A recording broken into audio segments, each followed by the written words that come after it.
what is more important is that we should be able to monitor developments and predict events before they happen, so rather than just trying to record events happening in front of us.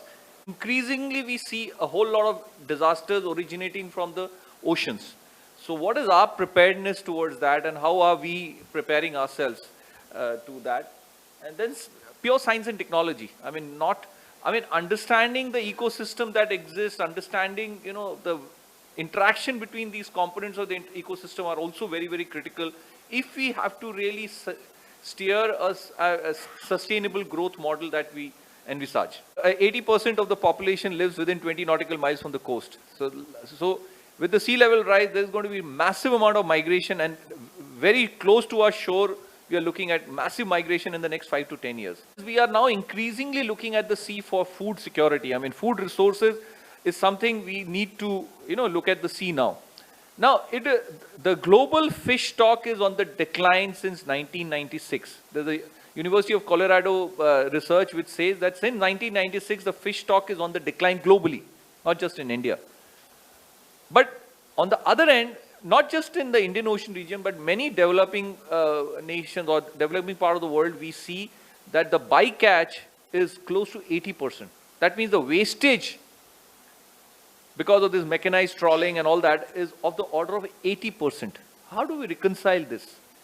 How do we manage, or how do we regulate fishing globally? In the Indian Ocean region, there are areas where there is overfishing and the ecosystem is completely destroyed, or there are areas where people say there is fishes are dying of old age, right? So how do we optimize resources in the ocean? Oil and gas platforms, they are so-called strategic assets. We need to look at them holistically, their impact on the environment, their own requirement of underwater technologies, and a whole lot of aspects. How do we assess all of that? Even any activities in the ocean, how do you look at environmental impact assessment? Marine mammals or marine species also use sound to perceive the environment around them. So acoustics is such an important thing. So their habitat is based on acoustics, unlike the way humans perceive the environment or the environment around us through sight. I perceive, or not me, everybody, all humans, as terrestrial species, we perceive the environment through sight.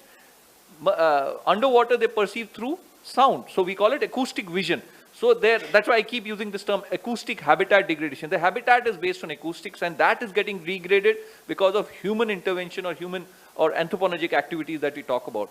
I was part of a project with Tokyo University where we set up acoustic systems and we introduced this. And at the same time, I'm not saying acoustics is going to be 100%, but we found an algorithm to have a mix of both acoustic as well as visual surveys to improve because unless you can do accurate population estimation or abundance estimation, you cannot kind of achieve the right numbers. 2016, in the Maharashtra coast alone, there were 80 big whale stranding incidents, just the Maharashtra coast in 1 year. And we had no proper data collection on the larger aspect of acoustics as well. So that is something we need to look at from a policy perspective. If we are, so because there is tremendous now activities in terms of the maritime infrastructure building, but we have to look at it very holistically. And disaster management, I was in Tokyo after the Fukushima tsunami, and they have systems in place where the whole nuclear plant was shut down automatically, and all that kind of thing. So I think there is requirement when we are building up such infrastructure in the maritime sector, the sustainability also needs to be looked at, and you must have systems, modern systems, high-tech systems, and which are available. It's just that we need to pay attention. I'm not getting into basic research, I'm looking at applied research. There is enough examples, enough deployments available across the world, but if we pay attention, even we can look at disaster management in a more effective manner, rather than, just looking at the surface. There is a whole lot. And as I said, the speed of sound below water is 5 times faster. So if you have systems underwater, you can really make it much better. But in today's day and age, we have to look at smart systems. How do we build those smart systems? Every vessel of opportunity must pick up data, put it into a data center, which starts building up over a period of time, we can build the big picture, we can I mean, today all the data science tools are available, but it requires a thought process, it requires a system to be built up where we can get, I mean, optimally utilize. It's absolutely impractical to have so many sensors. So how do we build those systems is what we need to look at. A complete data science framework where every vessel of opportunity can give you data, and we, over a period of time, we build up.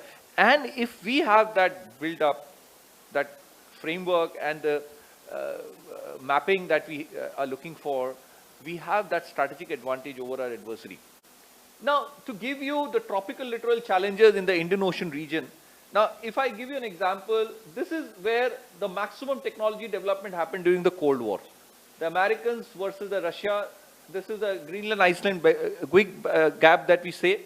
And this is where a lot of the Americans built there during the Cold War. They invested phenomenally and developed the acoustic capabilities to have stabilized sonar performance in this region. When in India, in the Indian Navy, we bought sonars, we tested, we got 32 nautical miles. The ship sails from there and comes here. The same sonar gives you 5 nautical miles. That is the performance degradation because of the tropical littoral waters. Indian Ocean region, the uniqueness of India is well understood. So, and if you look at the countries in this region, I think we are well placed, except probably Australia, that's probably too far. We are well placed to be a leader in this region. Typically what is happening, the military spending also is very high in this, or the naval spending is also very high.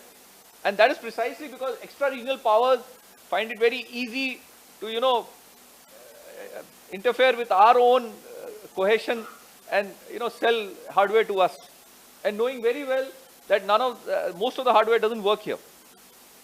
So we need to develop, we need to play a leadership role, bring everybody together and play a leadership role in a true sense of, providing technology and, various other things.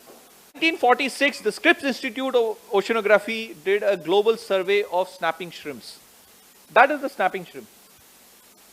This is 1.5 centimeters. It's a small creature which generates sound of the order of 200 dB reference 1 micropascal. The biggest mammal, that is a blue whale, generates 196 dB reference 1 micropascal. And whales are in 4, 5, maximum 10 in a school, right? And these snapping shrimps are in millions. So this submarine was sitting on top of a snapping shrimp bed. And this entire region is the habitat of snapping shrimps.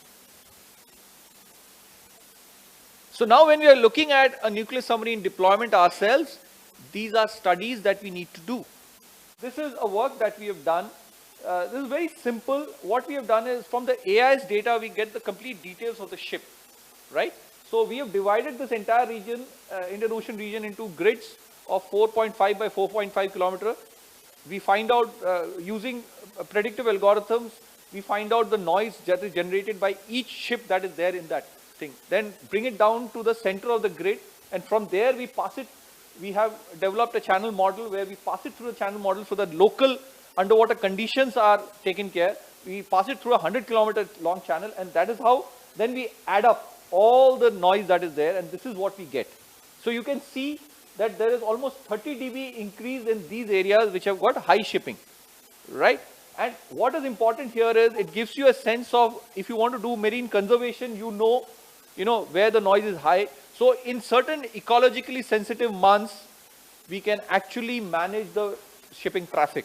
I mean, why I talk about this peer learning, a person with say 35 years plus, he will not be very quick in number crunching and programming and all that. But the young kids at 20 are very good at, but guy from the Navy will understand the maritime domain much better. So if they work together, like in our center, there are multidisciplinary people sitting, and there is a history student also, a computer science student also, but they talk to each other and they do multidisciplinary because UDA requires different people.